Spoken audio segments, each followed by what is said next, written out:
Baik. Kalau kita mau rincikan surah apa yang membuat jin takut dari manusia, dan kayaknya tadi ibu yang bertanya ini semangat sekali mau ngusir setan ini ya. Ya. Baik. Sebenarnya ada memang, bukan tidak ada, dan itu yang dikenal dengan ayat-ayat ruqyah. Ayat-ayat ruqyah.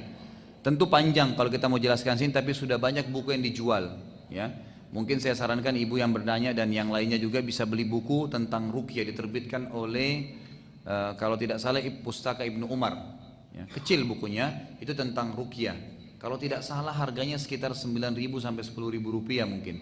Itu memang khusus untuk ayat-ayat dan doa-doa yang Nabi SAW ajarkan untuk meruqyah orang, meruqyah orang. Di antaranya ada dari surah Al-Baqarah, ada diambil dari surah Al-Imran, dari surah Ar-Rahman, surah Al-Waqi'ah, dari surah Jin tadi yang kita baca, gitu kan? Itu banyak sekali potongan-potongan ayat yang dibaca. Juga masuk di antaranya adalah ayat kursi, kemudian baca Al-Ikhlas, Al-Falaq, An-Nas, semua itu boleh dibaca. Tapi kalau yang ibu mau lebih ringkas, lebih gampang adalah selain ayat-ayat ini kan baca di ruqyah kalau orang sudah kena jinnya udah masuk ke tubuhnya atau malah apa namanya dia kena sihir. Ada beberapa kiat untuk mengusir setan. Yang pertama adalah memperbaiki ibadah kepada Allah Subhanahu wa taala dan keyakinannya yang penting, tidak berbuat syirik. Kapan orang tidak syirik dan keyakinannya kepada Allah Azza wa Jalla kental, serta dia betul-betul menjalankan apa yang Allah perintahkan, yang halal dinikmati, yang haram ditinggalkan, maka insya Allah syaitan akan lari dari dia. Ini sebagaimana dijelaskan dalam kisah bahwa dalam hadis sahih riwayat Bukhari, Nabi SAW berkata kepada Umar radhiyallahu anhu, wahai Ibnu Khattab, kalau kau lewat di sebuah lembah, syaitan lihat kau lewat di lembah itu, dia akan cari lembah lain. Kata ulama hadis, ini ada dua makna. Pertama, makna adalah fadilahnya Umar, khusus untuk Umar saja nih, yang lain tidak. Tapi yang kedua mengatakan tidak. Kita ambil pelajaran, kenapa Umar yang disebutkan sebagai sampelnya?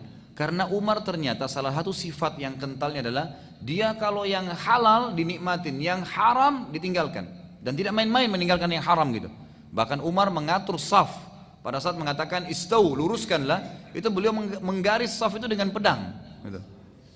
Jadi memang sangat tegas dengan yang diperintahin dan memang sangat ya menikmatin yang halal gitu loh. Jadi kurang lebih seperti itu yang pertama. Yang kedua memperbanyak membaca ya apa yang Nabi SAW anjurkan untuk mengusir syaitan. Di antaranya ayat kursi yang paling kental, ayat kursi. Karena kata Nabi SAW kepada Abu Hurairah radhiyallahu anhu, waktu Abu Hurairah didatangi oleh orang yang mau mencuri selama 3 malam berturut-turut di Baitul Mal.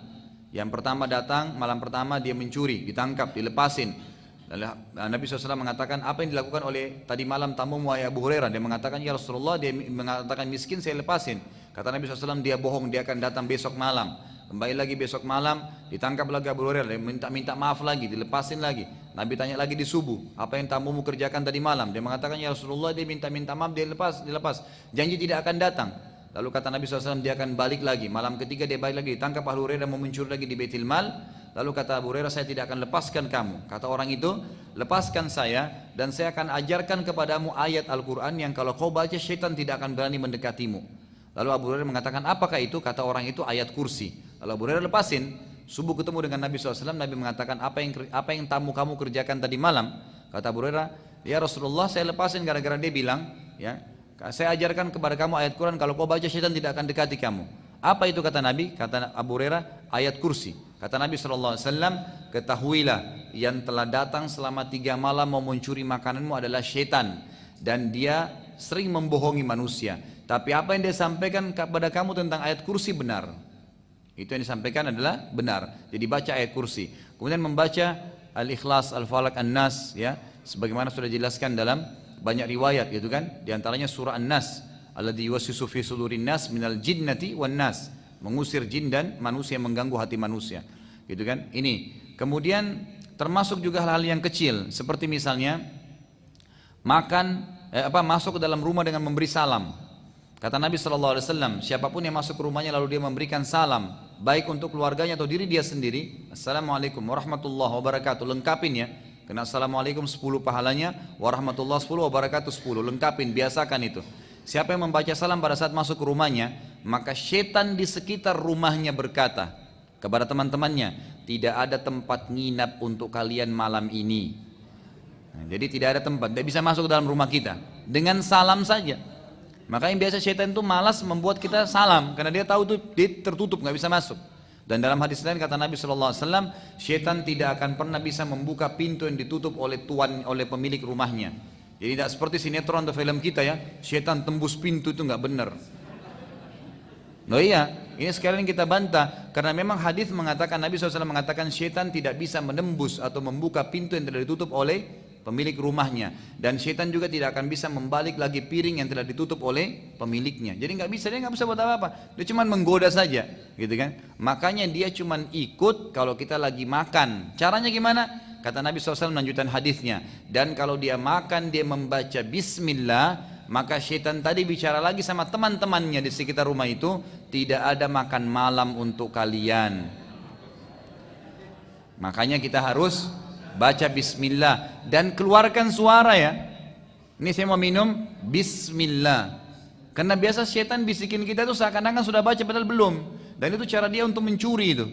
Makanya kata Nabi SAW, siapa yang lupa membaca Bismillah di awal makan dan minumnya, sebaiknya dia membaca pada saat dia ingat. Dia mengatakan Bismillahi awwalihi wa akhiri. Bismillah di pertamai dan akhirnya. Maka syaitan yang ikut makan sama minum sama dia tadi akan memuntahkan makanan dan minuman itu. Jadi kita membuatnya muntah, gitu kan? Seperti itu kurang lebih. Nah ini beberapa kiat-kiat untuk menjauhkan diri syaitan atau bahkan menghadang apa yang sedang menggoda kita. Sama juga termasuk dalamnya adalah memperbanyak isti'adzah. Mengatakan a'udzubillahi minasyaitonirrajim. Tapi ingat ya, syaitan itu jumlahnya miliaran. Jadi kalau kita bilang a'udzubillahi minasyaitonirrajim, pergi sepupunya datang, kan gitu. A'udzubillahi minasyaitonirrajim, pamannya datang. Nanti sebentar istrinya datang, mungkin anaknya datang, ganggu kita. Jadi jangan bilang, kenapa saya bilang a'udzubillahi minasyaitonirrajim lalu saya masih tergoda ya? Ya memang, karena akan datang yang lain, maka jangan berhenti isti'adzah, gitu kan? Makanya pernah ada dua orang sahabat lagi bertengkar sampai muka mereka merah, jadi ketakutan, saking marahnya emosinya. Lalu kata Nabi SAW, saya tahu kalimat yang kalau mereka berdua ucapkan maka akan hilang marah dari mereka. Lalu ada sahabat di sebelah Nabi berkata, apa itu ya Rasulullah? Kata Nabi SAW, a'udzubillahi sami'il alim minasyaitonirrajim. Saya menjauhkan diri dengan nama Tuhan Allah yang maha mendengar dan maha mengetahui dari syaitan yang terkutuk, gitu kan. Lalu sahabat ini pergi kepada sahabat yang lagi bertengkar tadi mengatakan, Rasulullah berkata begini, tapi dia lagi marah, dia mengatakan pergilah, yang gitu. Dia malah marah, dia tidak mau dengarkan apa yang Nabi SAW sampaikan gitu. Tapi yang membaca a'udzubillahi minasyaitonirrajim adalah mengusir syaitan, dan tidak cukup dengan sekali tentunya. Kita lagi mengaji baca isti'adzah, di tengah mengaji tiba-tiba ngantuk, a'udzubillahi minasyaitonirrajim lagi, berarti ada lagi tuh yang goda. Pokoknya selama anda sedang ibadah atau berbuat baik terganggu, itu syaitan, isti'adzah langsung, kan gitu, langsung isti'adzah. Ini diantaranya gitu kan. Jadi kurang lebih seperti itu. Dan juga jauhi tempat-tempat, fasilitas yang bisa membuat kita tergoda oleh syaitan. Ya, karena semua fasilitas akan membuat mudah syaitan untuk menggoda kita. Ya, kurang lebih seperti itu. Jadi saya sarankan sekali lagi, mungkin kena panjang ayat-ayatnya, tapi tadi ada beberapa sampel yang saya kasih, bisa beli buku tentang ruqyah. Jadi antaranya terbitan tadi Ibnu Umar itu. Yang lain lagi ibu-ibu?